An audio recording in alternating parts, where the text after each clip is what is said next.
Dis un grand bonjour à toutes et à tous, car enfin nous reprenons les rencontres littéraires, les ateliers littéraires, pour changer un petit peu, sortir de ce paradigme de guerre qui est particulièrement étouffant.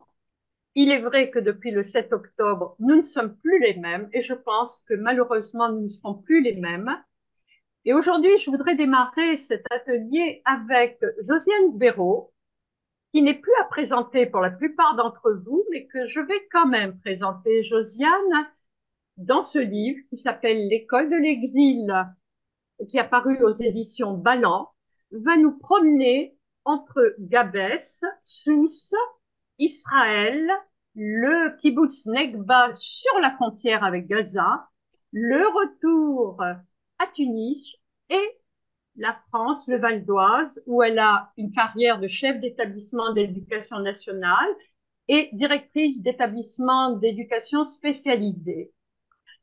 Alors, avant tout, Boker Tov, Josiane. Boker Tov Israël et Boker Tov à vous tous. C'est une grande Bravo, émotion. tout à fait. Alors, on va commencer avec, si je dis Gabès, Josiane, Mazotomeret, Gabès, est-ce que c'est Menzel? Est-ce que c'est Jara? À toi, Josiane. Je suis tellement étonnée depuis la sortie de ce livre d'entendre parler de Gabès très souvent, hier encore, avec une professeure de la Sorbonne qui m'a annoncé ma belle-sœur est de Gabès. Je lui ai répondu immédiatement, mais j'ignorais qu'il y avait vraiment des habitants à Gabès. Gabès était une base militaire française qui tenait le Sahara. Et il se trouve que ma famille était implantée à Gabès depuis des centenaires, avec un grand-père, un arrière-grand-père qui était le président du tribunal rabbinique de Tripoli, qui était ce fameux rabbin qui était allé au Vatican, n'est-ce pas? Et à Gabès, il y avait trois parties à Gabès. Il y avait Mazel, qui était l'oasis pour les Arabes. Il y avait Djara, qui était la petite ville des Juifs depuis l'époque des Berbères judaïsants qui vivaient là. Et les quelques favorisés, nous n'étions vraiment pas très nombreux, nous vivions dans ce qu'on appelait la ville française. À Gabès, nous avons vécu réellement une vie totalement heureuse, le pensais-je en tout cas. J'en étais sûre que la vie était tout à fait heureuse à Gabès.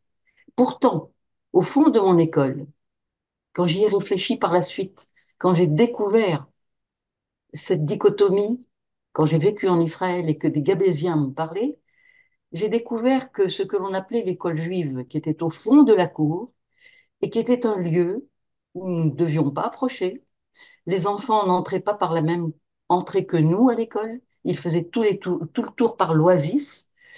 C'était une salle de classe où l'on mettait tous les vieux livres, etc. C'était l'école juive. Et pour nous, les petits favorisés de la rue française, nous étions persuadés que c'était normal. C'était tout à fait normal. Ça a été une brûlure pour moi quand j'ai connu le kibbutz Israël, quand j'ai découvert des Gabésiens et qui m'ont raconté, j'étais à l'école juive et on vous regardait avec envie. Donc j'ai écrit un gros chapitre sur l'école juive de Gabès dans ma révolte, où j'ai écrit dans ce chapitre que ces enfants de l'école juive de Gabès, qui sont partis immédiatement en Israël, c'était le fameux vol d'Oslo, n'est-ce pas, où des enfants se sont écrasés, la plus grande partie de l'école juive est partie en Israël. Et ils sont aujourd'hui le fleuron d'Israël. Ils sont les combattants d'Israël. Ils sont les intellectuels d'Israël. Et moi, je suis restée dans la galoute. J'étais du bon côté de l'école, mais je suis dans la souffrance et dans la galoute. Donc, je tenais à faire cette différence, mais qui m'est apparue à l'âge adulte. À Gabès, nous avions un mouvement de jeunesse qui marchait très fort et qui était le Dror. Donc, tous mes cousins sont partis dès 47. Tous mes grands cousins sont partis dès 47, mais on n'en parlait pas. On n'avait pas le droit d'en parler. Ils étaient là-bas. Ils étaient au Canada. Mais tous les dimanches matins, à Gabès, depuis mon plus jeune âge, je tournais dans les rues avec ma petite boîte bleue du KKL. Je ne savais pas ce que c'était. C'était le KKL, c'était une boîte magique. Et je tendais ma boîte à tous les passants dans la rue, y compris aux Arabes. Tout le monde mettait son obol dans la boîte bleue. Quand nous sommes arrivés à l'âge du collège, mon père a pensé que pour ses 6 filles, le le collège de Gabès, ça ne suffisait pas. Donc il a bradé toutes ses affaires et nous sommes arrivés à Sousse. Et là, ça a été la découverte de l'autre Tunisie pour moi. À Gabès, les Français étaient inapprochables. C'était des militaires. Donc, nous, les privilégiés, évidemment, nous vivions la même vie. À Sousse, j'ai fait une découverte de l'autre France. J'ai quitté la France sectaire, la France des militaires, la France des colonies du Sahara. Et j'ai découvert à Sousse qu'un tiers de mes camarades de classe étaient arabes. Je n'en avais jamais vu. À Gabès, on ne savait même pas où étaient les Arabes. On ne les voyait pas. Ils étaient au marché, les Arabes. Donc à Sousse, j'ai découvert la France de la colonisation ouverte, de la colonisation de la culture, de la colonisation ouverte à tous. Mais j'ai découvert aussi à Sousse un mouvement de jeunesse qui a bouleversé ma vie à 13 ans et qui s'appelait la Chômère à Saïr. Et c'est très important pour moi de dire que oui, en Tunisie, nous étions sionistes, nous appartenions au mouvement sioniste. Et si j'insiste, c'est qu'à la Chômère à Saïr de Paris, avec laquelle je suis encore très branchée, les jeunes de la Chômère à Saïr de Paris, il y a 2, 3 mois, m'ont dit, mais la Chômère à Saïr, c'est européen, c'est occidental, c'est pas d'Afrique du Nord. Et ça m'a révolté un peu, ça m'a montré un peu, et comme toujours, que nous, les Juifs séfaradimes, nous n'étions pas connus pour ce que nous sommes. Nous ne sommes pas connus pour ce que nous sommes. Et donc, mon combat aujourd'hui est de hurler à Shomer Hatzaïr d'Afrique du Nord, parce qu'après tout, Albert Memmi était mon madrir. Il nous disait par contre ne pas monter en Israël, ce que nous n'avons pas écouté, puisque nous avons été quand même un garine de 35 jeunes de Sousse et de Tunis à monter en Israël. Donc, en fait, j'insiste aujourd'hui dans mon combat à faire comprendre ce qu'est le juif du Maghreb. Parce que quand nous sommes arrivés en France les uns et les autres, je mélange mais volontairement.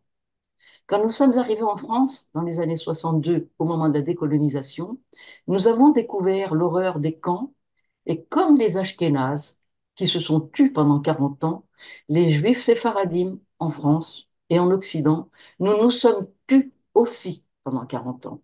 Nous n'avons rien dit parce que nous avions perdu nos biens, nous avions perdu notre identité et nous trouvions que c'était tellement léger par rapport à la souffrance des Ashkénazim. Ça a été une erreur. Qu'est-ce qu'un juif du Maghreb? Non, ce n'est pas un juif du Maghreb. Il n'y a rien de commun entre un juif du Maroc, un juif d'Algérie et un juif de Tunisie. Un juif du Maroc est très souvent un juif d'Espagne et qui au Maroc a un roi. Il a une structure, il appartient à quelque chose. Un juif d'Algérie, c'est ce que Georges Bensoussan appelle, avec cette appellation un peu ironique mais magnifique, les golems de Crémieux. C'est-à-dire qu'un juif d'Algérie est français, beaucoup plus français que les Français. Il a fait son service militaire, n'oublions pas, il a fait la guerre. Mais un juif de Tunisie, c'est quoi? Il suffit de regarder la carte de Tunisie. La carte de Tunisie, c'est un visage, et un merveilleux visage qui est tourné vers la Méditerranée. Donc le juif de Tunisie, c'est un juif des passages, un juif des conquêtes, un juif des cultures, un juif de l'ouverture. Le juif de Tunisie, son visage est tourné vers l'autre. Et donc il y a une énorme différence que nous, les juifs de Tunisie, nous connaissons, mais qui nous fait souffrir parce qu'en France particulièrement, on dit un thune, la vérité si je veux, tous ces films un peu comiques. Pourquoi? Parce que le juif de Tunisie est un homme heureux. Nous étions heureux. Nous avions le sourire aux lèvres.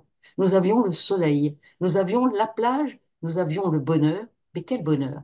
Le bonheur d'être juif sans aucun complexe. Nous n'avons jamais caché notre identité, que ce soit au collège, que ce soit au travail, que ce soit dans la vie de tous les jours. Nous étions tout simplement juifs. Et c'était si facile d'être juif. Pourquoi? Parce que nous nous connaissions les uns les autres. Quand j'allais chez une amie, je ne lui demandais pas si j'avais le droit de manger chez elle. Quand j'allais chez un ami juif en tout cas en Tunisie, nous savions qu'il était juif comme moi et qu'il n'y avait aucun problème.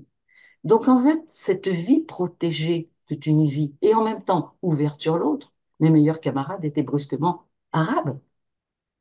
Je pouvais leur parler, mais par l'éducation de nos parents, dès le plus jeune âge, Et c'est cela qui nous protégeait. Nous savions que quand nous allions dans la ville arabe ou au souk, il y avait des mots qu'il ne fallait pas dire. Israël, nous savions qu'il ne fallait pas dire le mot Israël dès notre plus jeune âge. Nous savions qu'à la période du Ramadan, il fallait faire attention à quel endroit on allait, etc. Donc il y avait une éducation de liberté, mais en même temps du contexte. Nous savions que nos grands-parents étaient des dhimmis. Nous savions que nos arrière-grands-parents n'avaient pas le droit de porter des chaussures neuves, qu'ils devaient descendre du trottoir. Houd stekt qui a Yehudi, viens prendre ton coup sur la tête, juif. Ces choses-là, nous savions, mais c'était du folklore. Du folklore que l'on respectait, mais du folklore. Alors justement, Ah, Josiane, avant de passer à la deuxième partie, je voudrais te rappeler trois mots sur lesquels tu vas insister. La manée, l'ordonnance et Abdallah. ah oui, je ne me serais pas permis, c'était tellement personnel. Alors, la Oh, vie c'est de très, très Gabès. beau. La vie de Gabès, la vie de Gabès, nous étions 6 filles. Et mon père était le dernier fils Agna d'une très, très grande famille Agna. Et sa grosse tristesse, c'était de ne pas avoir de fils. Du reste, notre nom a disparu. C'est pour ça que j'ai repris mon nom de jeune fille sur le livre. Donc, il lui fallait un fils. Il a essayé 6 fois. Il a essayé 7 fois. Et notre pauvre petit Victor est mort à 3 ans parce qu'il n'y avait pas, pendant la guerre, il n'y avait pas d'antibiotiques et il a eu évidemment une maladie très grave. Et nous, les filles, nous avions envie d'un frère. Donc, il y avait un petit mendiant qui venait devant notre porte tous les jours pour quêter sa nourriture. Et en Tunisie, chacun avait son mendiant. Son mendiant ou son fou. Chaque ville avait son fou et les mendiants venaient toujours devant la même porte.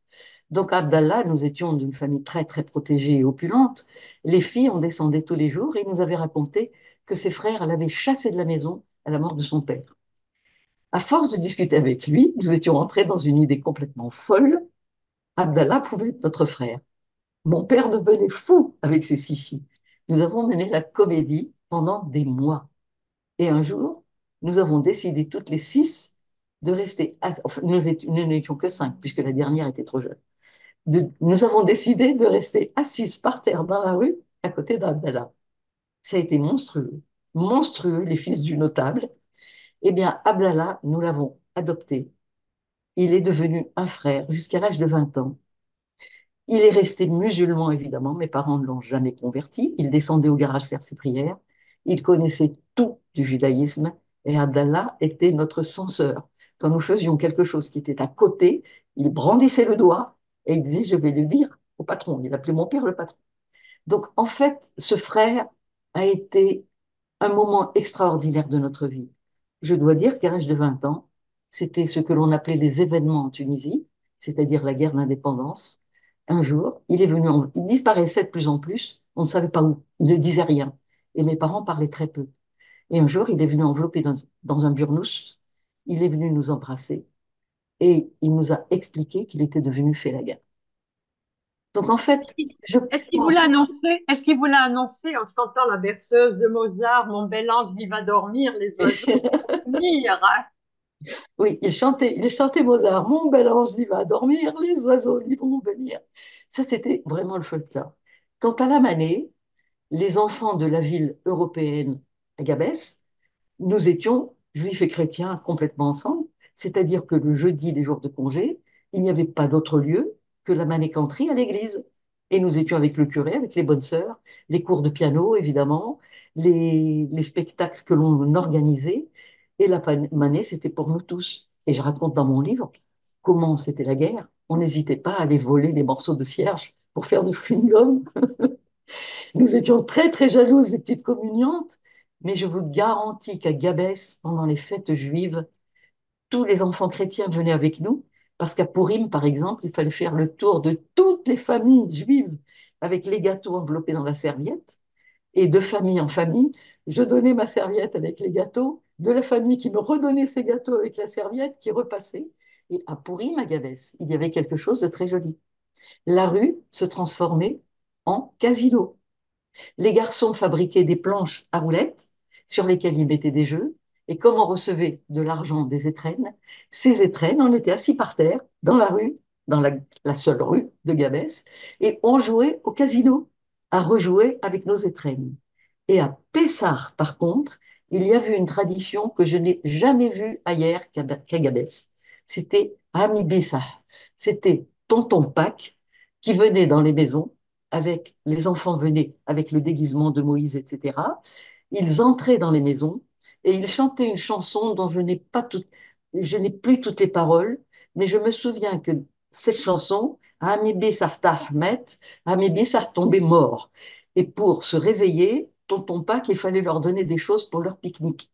Si on ne leur donnait rien, ils sortaient dans la rue en chantant Edidar El Fartassa. Ça, c'est la maison de la femme avare, méchante, c'est une sorcière. Donc, on avait intérêt à leur remplir leur panier. Je n'ai jamais vu cette tradition ailleurs qu'à Gabès. Et elle était très jolie.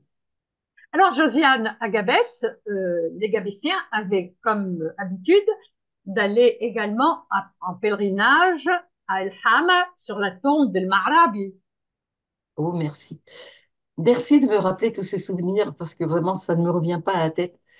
Alors, la tombe du Maharabi, la famille Anya, évidemment, c'était obligatoire tous les ans. Et il y avait cette grande tombe avec des barrières bleues, bleues et blancs. Et il y avait un tank à côté de la tombe, un tank de Rommel, un tank couleur de sable. Et on nous racontait toujours que ce tank allemand avait essayé de détruire la tombe, mais il s'était arrêté paralysé. Et je vous promets qu'à l'âge de 10 ans, quand j'ai quitté Gabès, ce tank était encore là, alors que nous étions quand même en 1950. Et ce qui nous émouvait, c'est que pendant ce pèlerinage d'El Hama, on vendait tous les ans une grande photo de mon fameux grand-père, le rabbin Yitzhak Rai. On vendait la photo du grand-père. Et El Hama, c'était vraiment un pèlerinage tellement important que j'en ai parlé dans mon livre. Et il se trouve, le livre sort cette année et la tombe d'El Hama a été détruite cette année. Et La tombe del Marabi. Oui. je me dis quelquefois, qu'est-ce qui a fait que j'ai parlé d'un trou comme El Hama cette année? Donc, j'ai fait survivre El Hama. Alors, Josiane, tu arrives à Sousse, tu découvres donc le lycée, les amis, enfin la plage. Il faut dire que Josiane Svero est comme un poisson dans l'eau. Elle adore l'eau. Elle a plus de nageoires que de pieds. Et puis, justement, la Chomera de Saïr t'amène à la Eh, Halotlaaretz. Alors, à eh. toi, Josiane. Ben, la Shomer Saïr, parce que finalement, Sousse, j'ai vécu à Sousse de la sixième à la seconde. Ça s'arrête là, puisque je suis partie. Donc, Sousse, je suis peu soussienne, alors que j'ai épousé un soussien. Donc, à Sousse, en classe de troisième, j'avais très bien travaillé. Mon père m'a offert un cadeau. C'était une colonie de vacances en France. Ce que mon pauvre père ignorait, c'est que ça a été pour lui le début de la catastrophe. Il s'agissait en fait de la Veïda internationale de la Shomer Hatzair. Je ne savais pas ce que c'était. J'ai débarqué là en voyant des petits juifs du monde entier, une découverte pour une gamine de 13 ans, j'ai 13 ans, avec le symbole de la Shomer Hatzair en feu, avec le mifkad, avec les chants en hébreu, avec tout Israël qui se jetait sur moi d'un coup, et surtout un soir, un petit film qu'on nous a projeté sur un tout petit écran d'un homme qui m'a frappé au fer rouge. Je sais maintenant qu'il s'appelait Abba Kovner. Tout le monde en Israël connaissait Abba Kovner. Mais qui en Tunisie connaissait Abba Kovner? Moi, cet homme, je l'ai entendu parler et ça a été fini. Ça a été celui-là. C'est mon père, c'est mon frère, c'est pour toujours. Et il nous a projetés. Nous étions en 54. Donc on ne savait rien en Tunisie du ghetto de Varsovie, etc. Il nous a projeté des photos sur un petit écran et on nous a expliqué que c'était pendant la guerre, le ghetto de Varsovie, et que c'était des jeunes, Mordechai Yanilevitch. Bon, je suis rentrée à la maison, je n'étais plus la même. C'était fini. C'était fini, la vie, c'était autre chose pour moi. Mon père, le pauvre, n'a pas compris, lui qui était si doux, et qui m'aimait tellement, qui m'aimait tellement. Il n'a pas compris que 2 ans après, je ne savais pas que je ne le reverrais plus, mais j'ai tout cassé, c'était terminé. Je suis partie. Je suis partie avec le Garine au chemin Marseille. Je ne pouvais plus rester. Il y avait le feu en moi. Alors, après un passage en France dans un camp, tu arrives au kibbutz Nekba, sur la frontière avec Gaza. Tamshiri bevakasha. Tout à fait. Donc, en fait, avant d'aller en Israël, la Shomer Hatzair, le sionisme de la Shomer Hatzair était très bien construit. Avant d'aller en Israël, évidemment, il fallait que l'on vérifie pendant l'Archara si tous les principes du marxisme, du sionisme, etc., qu'on nous avait enseignés étaient valables. Donc, les 35, nous étions dans une ferme à Agen, et dans cette ferme, pendant 6 mois, nous devions avoir une production réelle. Notre séjour a été beaucoup plus court que cela jusqu'un matin, alors que nous étions là depuis 2 ou 3 mois, en préparant le petit déjeuner, j'apprends que c'est la guerre en Israël, la guerre de 56. Donc le MAPAM nous téléphone tout de suite, puisque la chômeur dépendait du MAPAM à l'époque. Et ils nous disent immédiatement, vos parents vont venir vous chercher parce que c'est la guerre, donc immédiatement, vous fermez l'Archara, comme quoi on voit que les sionistes de l'époque n'avaient pas peur de brancher des enfants non pas, je ne dirais pas contre, mais de résistance aux parents, parce que ta cause va plus loin que ta cause familiale. Donc, vous vous éparpillez en France pendant 15 jours, un garçon, une fille, on n'avait pas un sou, on n'avait rien. Pendant 15 jours, on a erré en France, à dormir dans les gares, etc., pour arriver à Marseille et retrouver le bateau qui nous emmènerait. Chose curieuse quand même, qu'aujourd'hui je dis sans aucune méchanceté, je suis trop sioniste. Nous sommes arrivés à Marseille, on nous a mis au camp d'Arenas. Je suis sûre que parmi nos visiteurs d'aujourd'hui, beaucoup savent ce que c'est que le camp d'Arenas. Un garine anglais de la Chaumière à Tsaïr, qui partait pour le kibbutz Nekba comme nous, était à l'hôtel. Nous avons refusé le camp d'Arenas et un hôtelier a eu pitié de nous, des 35, on nous a donné 2 chambres, on a dormi par terre et il y a eu enfin le Théodore Herzl. Et ça a été. Ce voyage est inoubliable pour moi. Ce qui est inoubliable pour une petite Gabésienne, c'est l'arrivée un matin à l'aurore avec les côtes violacées qu'on a aperçues. Et ça, je le raconte dans mon livre. Il y a 2 pages dans mon livre auxquelles je tiens énormément. Le jour de la création de l'État d'Israël, découverte en famille, et la découverte des côtes d'Israël qui sont comme le sang de mes veines et où certains passagers ont sorti leur palette et nous, ceux de la chaumière, on était en larmes à chanter à voix basse la Tikva.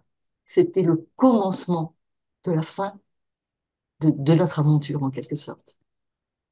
Tu as eu la chance de connaître cette époque de l'esprit haloutzique d'Israël, avec beaucoup de difficultés quand même, parce que tu as vécu également la ségrégation, y compris sur le Herzl, où vous étiez dans la cale, alors que le groupe d'anglais était presque en première classe quand même. Ils étaient en cabine, effectivement. N'empêche qu'on a tellement dansé sur le pont, on a tellement chanté sur le pont, que les Anglais ont fini par sauter du bastingage et venir nous rejoindre. Donc, nous avions gagné. Ce que Alors, j'ai tenu. Josiane, le kibbutz Nekba, Donc, nous sommes arrivés au kibbutz Nekba, mais avant le kibbutz Nekba, on a voulu nous faire connaître un peu les difficultés du kibbutz. On nous a envoyés à Karmia. Karmia était un petit kibbutz de la même région de Gaza où il y avait beaucoup de Tunisiens. Un kibbutz dans la grande difficulté. Un kibbutz très, très, très pauvre et très pressionniste. On nous a bisutés dès le premier soir. On nous a amenés au Cheder Ochel, les 35, on a chanté, on a dansé, etc. Et on nous a dit que c'était la Messiba. Donc on était en train de chanter comme des fous, de danser, parce qu'on dansait jusqu'aux horreurs. Dans ce groupe, la danse, c'était tout. Et puis brusquement, des explosions. Or, c'est l'époque où il y avait énormément de fédayines à Gaza. C'est l'époque où on savait que le soir, on nous avait dit, c'était très dangereux. Explosion, explosion, l'obscurité, tous cachés sous la table, sous les bancs, là où on pouvait. Et au bout d'un moment, les explosions s'arrêtent, la lumière s'allume. Et les Chaverim du kibbutz, voilà nos pionniers qui viennent nous protéger. C'était un simple bizutage. Et tout était bizutage à cette époque. On n'avait pas peur de nous malmener pour nous faire comprendre la vie est dure. À Carmilla, très souvent, il n'y avait pas grand-chose à manger quand on est fini de travailler. Negba, c'était une forme d'opulence parce que c'est un kibbutz très ancien. Il n'empêche que pour la garde le soir, j'avais quoi? J'avais 16, 17 ans. Les Haverim étaient plus âgés parce que j'étais en avance à l'école. Mais la garde le soir, c'était à l'extérieur du kibbutz et nous avions comme règle tout simplement, tu es là simplement pour tirer un coup de fusil. Nous avions les Uzi, un coup de fusil si jamais vous êtes attaqué. Parce que de toute façon, il n'y avait aucune chance de s'en sortir. On le savait, on nous le disait. L'essentiel était de prévenir le kibbutz qu'il y avait eu une intrusion. C'était le seul sens. Il n'y avait pas tout ce qu'Israël a développé depuis comme stratégie, comme technique, comme protection. Il n'y avait rien au kibbutz. Donc, une Uzi sur l'épaule, à 100 mètres les uns des autres, et il fallait monter la garde. Mais ce que je veux raconter de l'éducation du kibbutz, c'est que, comme vous le savez, parce qu'il y a peut-être beaucoup d'Israéliens parmi nous, au kibbutz, on change de travail sans arrêt. Et quand on a travaillé dans la bananeraie, évidemment, parce que bon, la nourriture au kibbutz n'était pas extraordinaire, manger une banane de temps en temps, ça nous arrivait très souvent. Jusqu'au jour où vous arrivez au Cheder HaOchel, on ne nous a jamais rien dit. Chaque régime de banane où il manquait une banane était suspendu au Cheder HaOchel. Pas un mot. Il y avait juste une banderole. Le travail de nos pionniers est productif. C'est tout. On a baissé la tête, on a mangé en silence, on n'a plus touché une banane. C'était ça, les méthodes éducatives. Et que j'ai gardé toute ma vie d'ailleurs, même en tant que chef d'établissement. Quand j'ai voulu quitter le kibbutz au bout de quelques années, parce que les chèvres kibbutz me disaient, Rochelle, qu'est-ce que tu fais au kibbutz à planter des carottes? Tu es jeune, tu as quitté l'école avant. Et c'était les chèvres du kibbutz qui m'ont dit, tu dois reprendre des études. Tu as des capacités, tu dois reprendre. J'ai dit, je vais passer mon bac. Et le bac, c'était à Jaffa, en Israël, le bac français. Donc, je n'étais plus pionnière. Je ne dépendais plus du MAPAM. Je dépendais de l'agence juive. Et là, j'ai découvert l'autre aspect d'Israël. Mais je le répète sans aucune haine, au contraire, avec amour. On m'a dit, ta ville, c'est Kiryat Gat. Je suis partie avec mon petit bagage à Kiryat Gat, avec mon ami, avec mon frère. C'est où Kiryat Gat? Il me dit, c'est là. J'ai dit, mais où? C'est pas. Mais c'était quoi là? Des dunes de sable à perte de vue. Et je tiens à dire ces choses-là, parce que quand on me dit, il m'a pris ma maison, j'ai les clés de ma maison, moi j'ai les clés de mes maisons en Tunisie, et je les ai perdues définitivement. Mais quelle maison à Kiryat Gat? À perte de vue, il y avait des tentes militaires pour les familles, et moi je vais où? Il me dit, toi c'est la Mahabara, c'est-à-dire 4 baraques de tôle ondulée avec un toit de tôle ondulée. Et il y a un paragraphe, un chapitre dans mon livre où j'ai eu l'occasion, à cette occasion, de réfléchir sur qu'est-ce que le sionisme.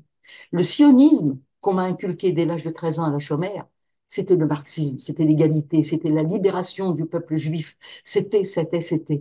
Et là, j'ai découvert, l'an prochain, Jérusalem. C'est-à-dire que le sionisme des séfaradimes, parce que c'était tous des séfaradimes, évidemment, c'était la grosse émigration du Maroc et autres, je me suis posé la question, c'est quoi être sioniste? L'an prochain, Jérusalem, Dieu m'a donné la terre, ou c'est Marx qui me dit prends la terre? Donc en fait, j'ai une étude dans mon livre sur qu'en fait, le sionisme, et ça tombe bien dans l'époque et dans la problématique de l'Israël d'aujourd'hui, le sionisme, c'est les deux ensemble. C'est les deux main dans la main. C'est les deux qui marchent ensemble, qui progressent ensemble et qui s'entretiennent tous deux. On a besoin des deux. Et je ne dirais pas qu'il y a les Ashkénazes et les Séfarades. Parce que quand on me disait, tu vois ce qu'on nous a donné, je disais non. Moi, j'ai vécu les deux.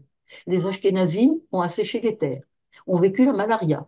Et pourquoi nous ne construirions pas le Sud? La seule problématique, évidemment, c'est que 75 ans après, on s'aperçoit que Netivot, Sderot, etc., ont besoin d'être quand même soutenus et élevés davantage. C'est une autre problématique qui est plus politique que sioniste, tout simplement, et que je laisse vraiment à l'État d'Israël, parce que je n'habite pas là-bas, je n'ai pas le droit de donner de conseils. Alors, Josiane, je voudrais quand même que tu rappelles, tu as été amenée à connaître des grands personnages. Tu nous as parlé d'Abba Kovner, mais il y avait aussi le ministre de la Santé, Barzilai, Ah oui, et côté musique, tu vas nous parler également. d'Otto Trump. Oui, c'est vrai que Barzilai était ministre de la Santé, très connu jusqu'à présent, c'était un grand père. Mais quand il rentrait le vendredi, il était de Toranout des toilettes, parce qu'on lui disait, tu as bien vécu dans la semaine quand tu reviens. Et le premier cadeau qu'on nous a fait au kibbutz, c'était l'inauguration. J'ai quand même connu des choses extraordinaires. Je ne peux pas être comme tout le monde avec ce qu'Israël m'a offert. C'était l'inauguration, la première ouverture de l'auditorium Mann. Donc, on nettoyait le camion qui servait pour la falcha, etc. Et avec nos petits shorts bleus, parce que pour les sorties, c'était le short bleu et le convertible bleu, on était à l'Auditorium Mann pour le premier concert. Et ce premier concert, je le raconte dans mon livre et je vous assure que ce que je raconte est vrai. Je l'ai vécu. Il y avait un homme, un grand silence, parce qu'on comprenait ni l'hébreu ni le yiddish. Et cet homme parlait probablement en yiddish, je n'en sais rien. Il parlait dans une langue, peut-être en allemand, que toute la salle comprenait, puisque nous étions dans une salle très ashkénaze à l'auditorium Man ce jour. Il parlait, il parlait, il parlait. Silence de mort. Silence de mort. On sentait que les choses étaient très graves. Et puis à un moment donné, il sort. Je me souviens que c'était un petit carnet rouge avec comme des traits blancs. Il l'embrasse, il s'en va, toute la salle debout, en larmes. Et la madricha qui nous encadrait nous explique que cet homme s'appelait Otto Frank et qu'on venait de découvrir un carnet de bord de sa fille, autrement dit, le journal d'Anne Frank. On ne savait pas ce que c'était tout cela. On a pleuré parce que tout le monde pleurait, mais on ne savait pas ce que c'était. Anne Frank. Alors, Josiane, tu décides, sur le conseil de Zalman, l'Ukrainien du kibbutz, de passer ton bac. Et tu vas nous raconter ton épisode à Yafo, chez les bonnes sœurs. Alors, je commencerai à Yafo par découvrir que chez les bonnes sœurs, la ville de Yafo de ces années-là, c'était 58. Il y avait beaucoup de maisons, c'était pas le Yafo d'aujourd'hui. Beaucoup de petites maisons blanches et abandonnées. Et on m'expliquait à cette époque, je ne crois pas mentir, on m'expliquait que ces maisons étaient des maisons arabes, mais qu'elles n'étaient pas du tout, que Israël n'avait pas confisqué ces maisons et que des loyers étaient payés sur ces maisons et que ces loyers appartenaient donc aux Arabes qui avaient quitté ces maisons. Mais je vais dire l'UMRA, les associations qui s'occupaient des réfugiés leur interdisaient de recevoir des loyers parce qu'en recevant des loyers, ils n'étaient plus réfugiés. Ces petits détails-là de l'histoire que les historiens oublient, quelqu'un qui les a vécus en ayant 15 ans, 16 ans, 17 ans, je ne les oublie pas. Et Yafo, c'était donc cette ville, c'était une ville arabe, mais chez les bonnes sœurs, c'était très spécial. C'était très spécial parce que dans ma salle de classe, c'est une époque où les Palestiniens entraient, sortaient en Israël sans aucun problème. Ma meilleure camarade de classe s'appelait Keti Gaoui. Elle venait de Bethléem. Elle venait en classe, elle repartait. Son père s'occupait de l'IMCA, des chrétiens d'ailleurs, ils ne sont plus à Bethléem aujourd'hui. J'allais chez elle le week-end. Nous n'avions aucun problème pour circuler entre Palestiniens de Bethléem et Israéliens. Il y avait un Égyptien dans ma classe. Nous étions en 57, donc juste après l'exode des Égyptiens. Et cet Égyptien passait son temps, il ne fichait rien en classe, il passait son temps à pleurer en disant, je suis un va-nu-pied aujourd'hui. Moi, en Égypte, j'avais une Bentley avec un chauffeur. On croyait qu'il se foutait de nous. Mais en réalité, on a découvert par la suite que ces Égyptiens, effectivement, on leur avait tout pris, que c'était des gens très riches. Mais la classe elle-même, vous aviez un Roumain, un Yougoslave, une Arabe, une Tunisienne. La salle de classe, c'était le kibbutz Galouyot. Et les professeurs étaient aussi kibbutz Galouyot. Mais quel travail, quelle qualité de travail tous ensemble. Le bac, c'était vraiment quelque chose. Et le jour du bac? Le jour du bac, messieurs, dames, la frontière libanaise s'ouvrait. Parce que le jury du bac venait du Liban. Et ils arrivaient, comme les rois mages en Galilée, ils arrivaient du Liban pour nous faire passer les oraux du bac. Et ce jour-là, la frontière était ouverte. Ces choses-là, c'est l'histoire d'Israël d'hier, en fait. Et elle est inoubliable, cette histoire. Alors, tu passes ton bac et les sœurs vont être amenées à t'aider dans une situation un petit peu dramatique. À toi, Josiane. C'est-à-dire que bon, j'étais en Israël, j'avais un travers, j'étais bon, c'était mon pays. Et je n'avais pas vu mon père depuis 4 ans quand même. Et il n'y avait aucune relation avec la famille. On ne pouvait pas écrire. Ils ne pouvaient pas m'écrire, je ne pouvais pas leur écrire. Et ce n'était pas l'époque comme aujourd'hui où on prend l'avion, on va en Israël. Aller en Israël, c'était un voyage. Et donc, nous n'avions pas de relation autre que de temps en temps, quelqu'un qui faisait l'alia dessous et qui nous disait tes parents sont comme ceci, comme cela. Donc, pas de relation. Et petit à petit, au bout de 4 ans, les sœurs de Saint-Joseph, par les sœurs de Saint-Joseph de Sousse, qui les contactent et qui leur apprennent que vous avez une élève qui s'appelle Anya, son père est mourant et son père hurle de souffrance, il veut revoir sa fille. C'était dramatique. C'était dramatique.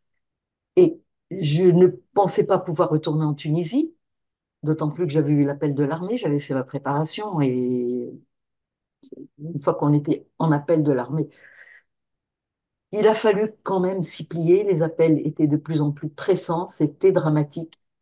Et là, les sœurs m'ont aidé. C'est-à-dire que pour quitter Israël, il a fallu, parce que pour ne pas être prise par l'armée, avec mon travers, nous nous sommes mariés très rapidement au port, à côté du bateau, pour pouvoir être libéré de l'armée. Je pensais faire un aller-retour, voir mon père et revenir en Israël. Mais c'était beaucoup plus compliqué que ça. Ça a été beaucoup plus compliqué que ça. Arrivé en France, je ne pouvais pas entrer en Tunisie. Je n'avais plus de passeport. Vous savez que à cette époque, Israël gardait les passeports d'Afrique du Nord pour pouvoir envoyer des shliachim, etc. Donc, j'avais un sauf-conduit qui m'a permis de sortir du pays, puisque je pensais revenir. Mais je ne pouvais pas rentrer en Tunisie. Donc, je dois avouer que les sœurs m'ont beaucoup aidé. Elles m'ont adopté à Notre-Dame de la Caplette chez elles et elles m'ont fait une carte d'identité que j'ai toujours d'ailleurs, une carte d'identité d'un séjour en France depuis mon départ en Israël. En fait, j'avais séjourné en France chez les bonnes sœurs depuis mon départ en Israël. C'est avec cette fausse carte d'identité que j'ai pu rentrer en Tunisie. Évidemment, ça m'enlevait toute chance de pouvoir ressortir. Et Alors, la Tunisie, ça a été malheureusement, une découverte. malheureusement, ton Trop père tard. n'a pas tenu jusqu'à ton retour, Josiane. Je suis arrivée trop tard, c'est vraiment le regret de ma vie. Et tu t'aperçois également que la famille n'est pas seule à avoir changé. La Tunisie que tu as connue est méconnaissable. Les Juifs l'ont déjà quittée en nombre. Il y a de nombreuses agressions. Alors, tu vas nous parler un petit peu de ton épisode en Tunisie et de ta nouvelle vie en Tunisie avant d'entamer la dernière partie en France. Je vais m'élever au-dessus de mon problème personnel de la Tunisie parce que ça va me permettre d'expliquer ce qui s'est passé en Tunisie.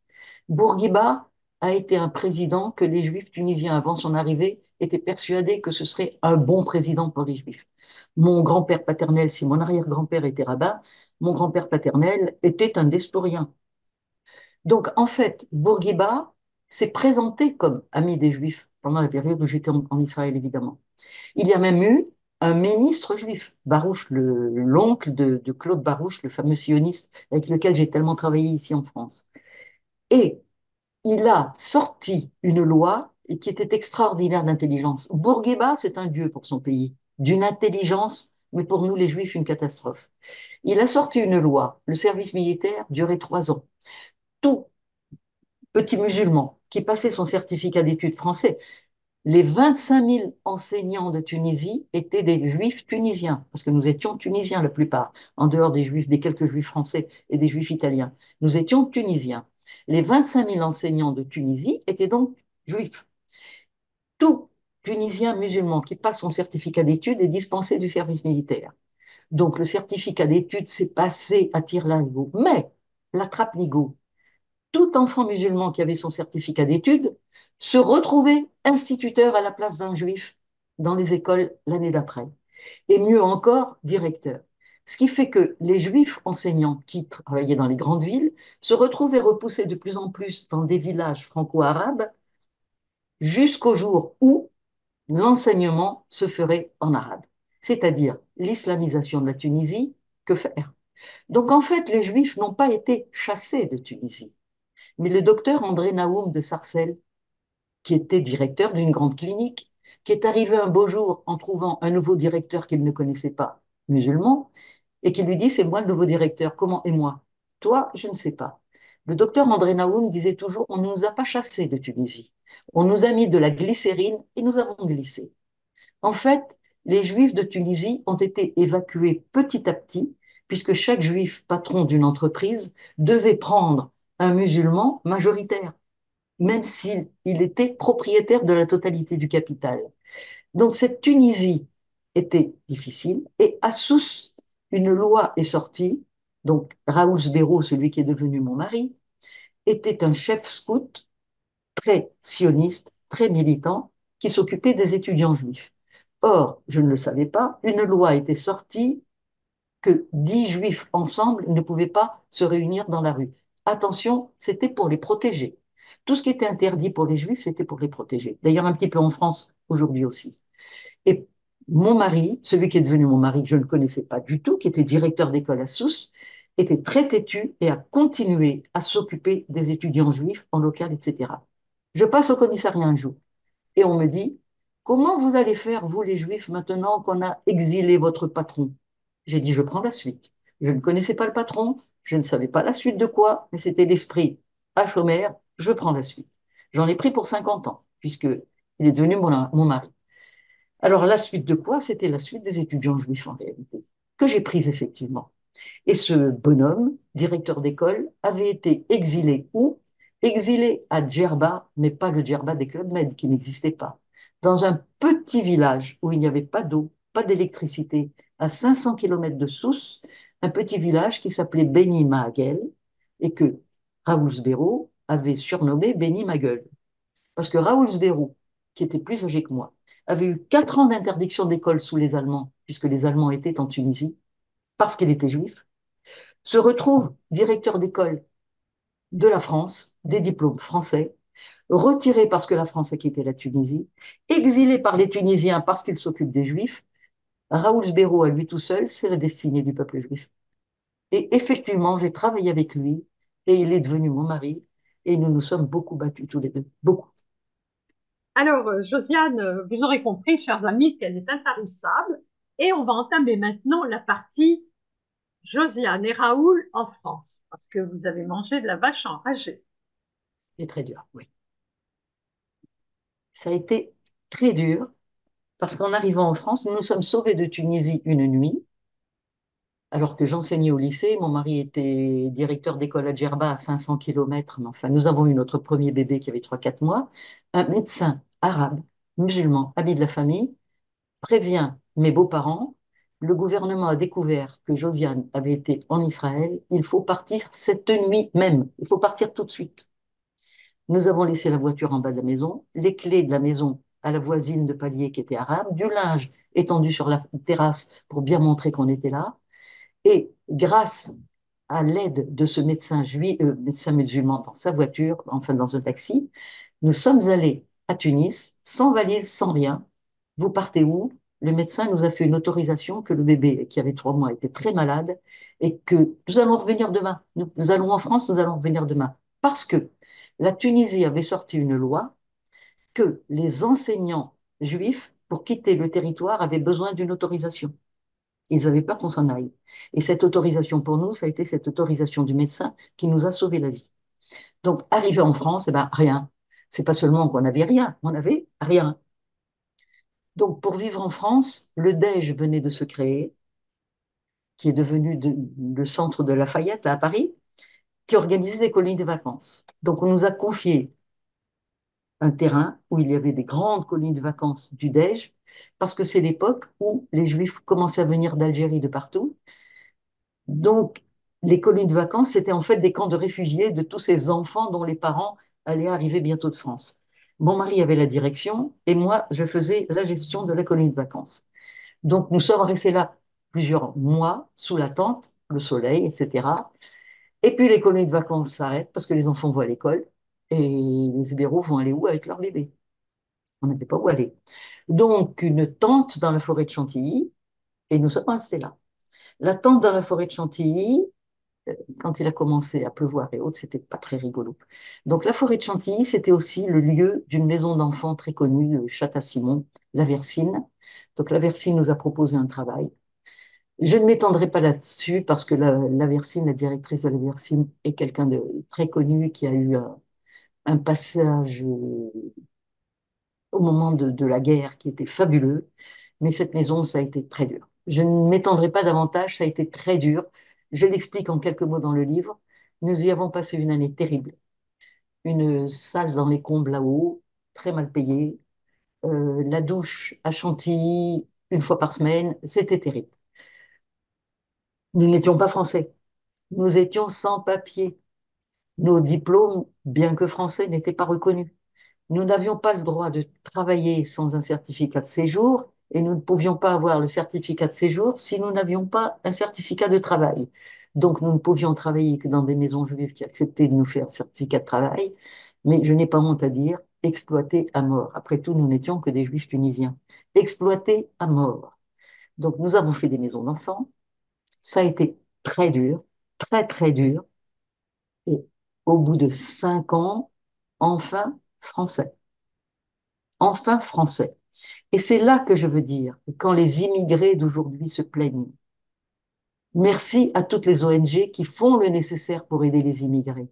Être immigré à l'époque, c'était d'une difficulté absolument incommensurable.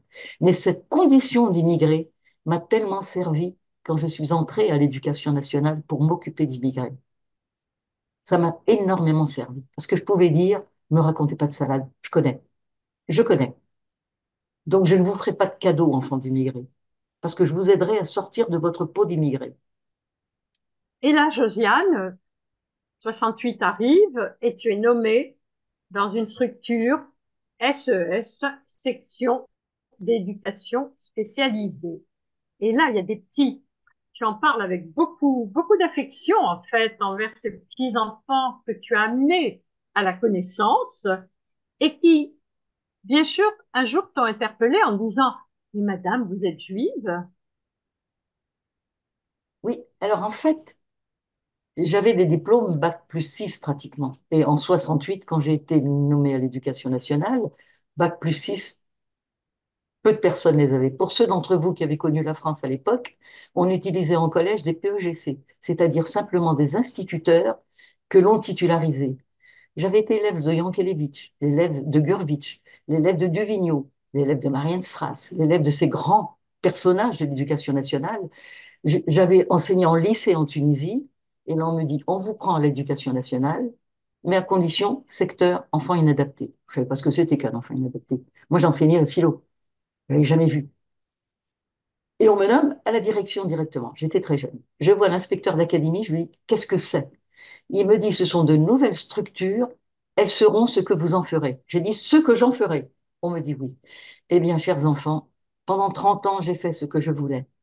C'est-à-dire que j'ai créé une entreprise autogérée par les enfants, section d'éducation spécialisée, la seule en France, qui pendant 30 ans a créé dans une entreprise autogérée par les enfants, que le maire de la ville de Taverny, puisque c'était à Taverny, a toujours dit, j'adore aller chez Sberou. C'est le seul kibbutz que je connaisse dirigé par des Arabes, où les enfants ont gagné leur vie, où les enfants ont gagné des diplômes. J'ai placé 900 jeunes immigrés dans le monde du travail.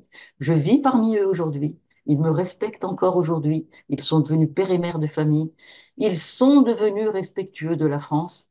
Et je vais raconter quelque chose qui m'a beaucoup ébranlé sur le plan pédagogique.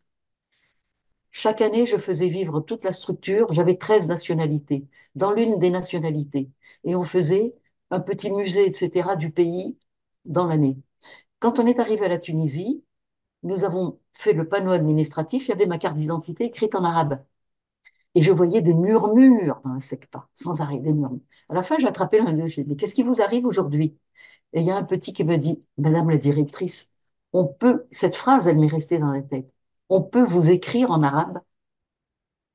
Et cette phrase de le diplôme, la place et écrire en arabe, j'ai compris à quel point finalement, dans l'esprit d'un enfant défavorisé, et ça m'a beaucoup aidé, toutes ces notions, le fait d'avoir été immigré, le fait d'avoir été sans papier, le fait de venir de Tunisie, le fait de pouvoir parler en arabe avec les parents, qui à cette époque ne parlaient pas du tout français, m'a permis de créer une structure où réellement, juifs, musulmans, parce que j'avais dans cette structure les enfants de Lozé, et j'ai tenu à rester à Taverny, parce que j'avais tous les enfants de la maison d'enfants de Lozé, et j'avais tous les enfants de la maison juive de Lopège. Et j'avais les enfants juifs de la communauté qu'avec mon maï, nous avons créée. Donc, dans ce collège de 1000 élèves, j'avais dans la structure spécialisée près d'une cinquantaine d'enfants juifs très défavorisés, et dans le collège, près de 150 enfants des familles juives favorisées de la communauté. Ça a créé une possibilité de travail sur ces petits-enfants juifs de Lozé qui se retrouvaient reconnus dans leur identité. C'est-à-dire qu'à Pessah, les éducateurs ne voulaient pas leur donner de matzah parce que c'était les stigmatiser. Et je peux vous avouer aujourd'hui que les enfants juifs à Pessah venaient me voir dans mon bureau chez la directrice. Ils savaient que mon appartement au-dessus était ouvert, que dans l'appartement, il y avait la boîte de matzah. Ils allaient prendre la matzah et ils mangeaient avec de la matzah au Cheder, à la salle à manger. On ne le dit pas aux éducateurs. Et avec les petits musulmans, je pouvais parler en arabe avec leurs parents. Ça les valorisait. Donc, en fait, nous avons créé une structure où il y avait une ambiance, une qualité de vie. Ces enfants se sont payés des voyages, mais des voyages les plus luxueux, sans que les parents ne payent un sou. Cette capacité, cette possibilité que l'éducation nationale m'a donnée, j'ai été le seul établissement à pouvoir faire cela. Nous sommes passés à la télévision plusieurs fois. Il y a eu des écrits, il y a eu des livres. Et au moment de faire la transmission, quand je suis partie en retraite, on m'a envoyé les chargés de mission du ministère avec la télévision. Conclusion du rapport. Structure exceptionnelle d'intégration non transmissible, non transmissible car demandant trop d'investissement du chef d'établissement. Et alors aujourd'hui, pour terminer cette émission, je dois dire que Josiane Agnès Béraud lance un cri d'alarme sur ce qui se passe dans le milieu scolaire, particulièrement dans la Seine-Saint-Denis et le Val d'Oise qu'elle connaît bien, mais je crois qu'elle peut élargir à d'autres départements français. Alors, Josiane, que se passe-t-il? Le hiatus entre l'école juive et l'école publique. Combien de juifs se retrouvent à l'école publique aujourd'hui? Alors, c'est mon combat. C'est mon combat en 2003, parce que l'intifada, c'était pas seulement l'intifada, c'était pas seulement l'Iran. Dans Mosaïque, j'ai essayé d'expliquer en quoi l'Iran est largement responsable de ce qui se passe aujourd'hui. L'intifada, c'était sur le territoire israélien, c'était les agressions en France, mais c'était surtout à partir de 2003, les premiers assassinats du petit DJ, 2006, Ilan Halimi, et le renvoi des enfants juifs de l'éducation nationale. Ils n'étaient pas renvoyés, exactement comme les juifs n'ont pas été renvoyés de Tunisie. C'est-à-dire qu'ils étaient violentés et les chefs d'établissement disaient à leurs parents, je ne peux pas le protéger, trouvez-lui une école. Sur un article d'une page entière de Libération de 86, qui expliquait que les Juifs étaient un Libération, un journal qui ne nous aime pas beaucoup aujourd'hui, puisque le patron est l'ancien chef de Haaretz, quand même, Alphon. Eh bien, Libération de l'époque explique sur une page entière que les Juifs sont un exemple en France pour la qualité d'éducation de leurs enfants à l'éducation nationale, la recherche du diplôme. Eh bien, ces mêmes Juifs n'avaient que 40 écoles juives en France. Aujourd'hui, nous en avons 400. C'est-à-dire que par le renvoi des enfants juifs de l'éducation nationale, s'est créé un magnifique réseau d'écoles juives en France, mais une communautarisation complète de la communauté juive. Nous n'étions plus du tout intégrés, puisque, et ça a été mon combat depuis 2003, j'ai organisé des colloques avec Shmuel Trigano à l'époque, des colloques dans les mairies, des articles de journaux, des émissions de télévision. On ne voulait pas écouter que c'était un problème extrêmement violent pour l'avenir de la communauté juive en France. C'était un appel au départ de la communauté juive. Pourquoi? Parce que ces enfants juifs dans les écoles juives de familles très souvent non pratiquantes revenaient en disant à l'école, on m'a dit ça c'est péché, ça t'as pas le droit, ça tu n'as pas le droit. Mais en plus, ces enfants juifs qui, pour 70% d'entre eux, étaient désormais dans des écoles juives de la maternelle au bac, en arrivant à l'université, se sentaient complètement paumés. se sentaient complètement séparés. Et pour la nation française, je puis témoigner que dans tout le Val d'Oise, un enfant non juif français ne sait même pas que le juif existe. Pourquoi? Il n'y a plus que des musulmans et des non-musulmans français. Donc, d'une part, il y a des conversions à l'islam dès le collège, mais d'autre part, c'est quoi un juif? Un juif, ça n'existe pas. Mais on entend parler sans arrêt à la télévision d'Israël. Donc un juif, c'est Israël. Israël, c'est pas gentil. Donc si on me dit que ce type est juif, je dois le descendre. Donc en fait, par le renvoi des enfants juifs de l'éducation nationale, on a créé une nouvelle réalité en France d'une gravité extrême pour les juifs, d'une gravité extrême pour la France, d'une gravité extrême pour la pluralité de, de la France en réalité. Donc, c'est là que j'en arrive à la question. Rester, partir.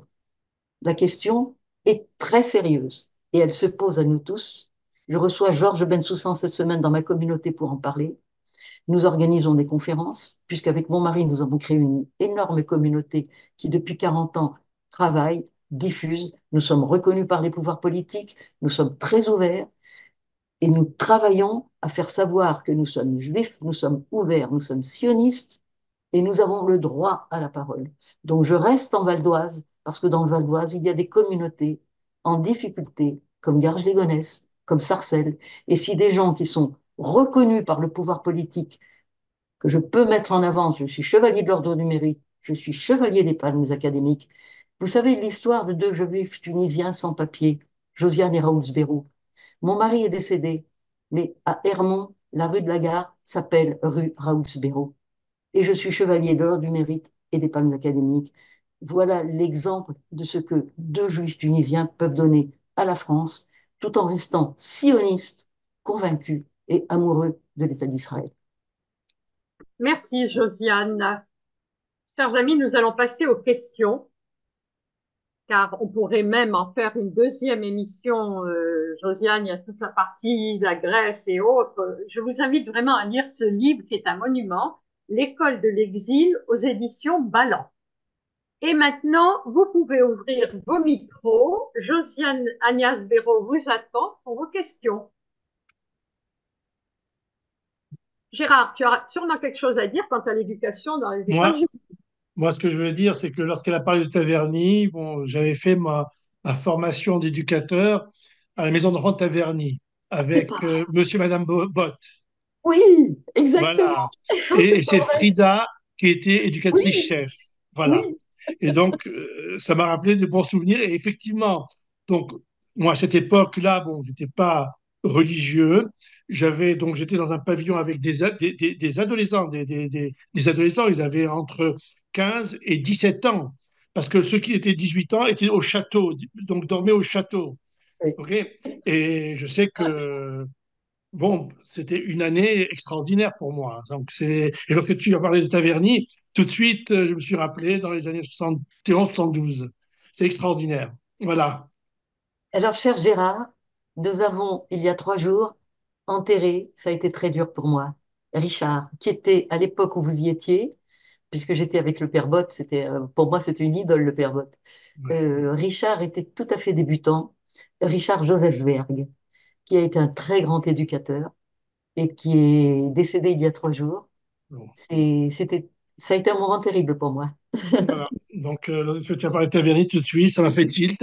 Et puis, lorsque tu as parlé de Abba Kovner, bon, qui a été un résistant en Lituanie, parce qu'il est, voilà, donc il est natif de Lituanie et il faisait partie de la résistance juive en Lituanie, Abba Exact. Kovner. Voilà, donc c'est des souvenirs qui remontent. J'étais en Lituanie et donc j'avais visité. Bon, Abba Kovner est connu, donc j'amène des élèves en Pologne, etc. Donc c'est impossible de ne pas passer par et raconter un peu le personnage d'Abba Kovner, qui était présent Au au procès procès d'Eichmann. Eichmann. Et c'est sa contribution qui a réveillé tout Israël. Elle a Oui. été, j'ai l'enregistrement de cette contribution. Elle est terrible. Mais ce que je veux dire, bon, là, tu parles de la Chomère à Saïr comme mouvement de jeunesse, mais je crois qu'il y avait aussi le Bétar, il y avait le Bnei Akiva, il y avait les éclaireurs aussi, qui existaient en Tunisie. Moi, je me rappelle à la Goulette, lorsqu'on faisait Pessah, Pourim, on faisait une grande fête de Pourim au cinéma, le Rex, que la famille Lamine mettait à disposition de la communauté. J'ai le souvenir de voir donc les EI avec leur Alors, tout uniforme, ça. etc. Est-ce que ça Voilà, ne la s'appelait pas Khoutsa, lui, etc. est-ce que ça ne s'appelait pas l'UJJ?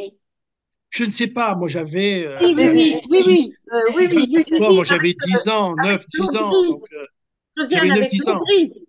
oui, exactement, parce que mon mari était président de l'UJJ à Sousse et nous étions la Chaumière à Saïr, dans la même rue. Et nous, Voilà. la Chaumière à Saïr, on regardait l'UJJ, ils apprennent à faire des nœuds avec des cordes, nous, on apprend le sionisme. Voilà, donc c'est bon, voilà, donc voilà, ce Y côté. a-t-il d'autres questions? Pensez à ouvrir vos micros. Si vous n'avez pas de questions, Oui, moi. oui, Bonjour, c'est bonjour. Muriel. Bonjour. Bonjour Euh, Muriel. voilà, en fait, je me demandais quand vous étiez à Chantilly et que c'était très difficile pour vous, vous avez décrit une période très difficile, vous n'avez pas pensé que peut-être l'agence juive pouvait vous aider et à retourner en Israël? Ou peut-être parce je ne sais pas, est-ce que, puisque vous étiez quand même très sioniste, je me pose la question. Alors, exactement, là, vous expliquez les scènes de ménage familial. Ah, J'ai c'est ce que adoré mon j'avais mari. pensé. Alors, il y a une phrase dans mon livre qui n'est pas un accident. La rencontre avec Raoul Sberou n'était pas une occasion, c'était une évidence. Cet homme-là, et effectivement, à voir comment il a monté la communauté, etc., euh, je le disais à mes petits-enfants avant-hier, je disais quand même, papy, il était formidable, mais il a changé les directions de ma vie. J'étais faite pour des études supérieures, j'étais faite pour de la recherche, Mhm. j'étais faite pour retourner en Israël. Et il m'a dit, et nous avons deux bureaux dans la maison. Ici, je suis dans mon bureau qui est sionisme, quatre bibliothèques sur le sionisme. De l'autre côté du mur, c'est le bureau de mon mari, c'est juif, juif, juif. L'idéal de mon mari, et il l'a montré dans sa vie, c'était la langue française, c'est ma langue, mais le monde juif, c'est le monde que je dois aider. Et dans la communauté, il a fait des choses exceptionnelles. Et il n'a pas voulu Mhm. passer ses diplômes, contrairement à moi. Donc, il est devenu conseiller pédagogique de l'école de travail de la rue des Rosiers. Et quand vous allez à l'école de travail à la rue des Rosiers, il y a une énorme vitrine Génération Raoul Sberou. Écoutez, on va dire un grand merci à Josiane et j'annonce pour lundi 29, nous aurons Paul Germont qui a assisté ce matin avec nous, qui est peut-être encore là, Paul. Paul Germont qui a écrit un livre, Nous allons changer de paysage à Dubaï. Alors que les gens se renseignent sur cette, je dirais presque onomatopée à Dubaï. Un Thune ne peut pas parler sans dire à Dubaï. Je vous laisse découvrir. Vous allez surtout découvrir lundi prochain. Je vous donne rendez-vous tous sur le studio Kalita, les rencontres littéraires, 10 heures en Israël, 9 heures en France. Et encore merci Josiane et merci à tous les présents. Shalom velishtamea.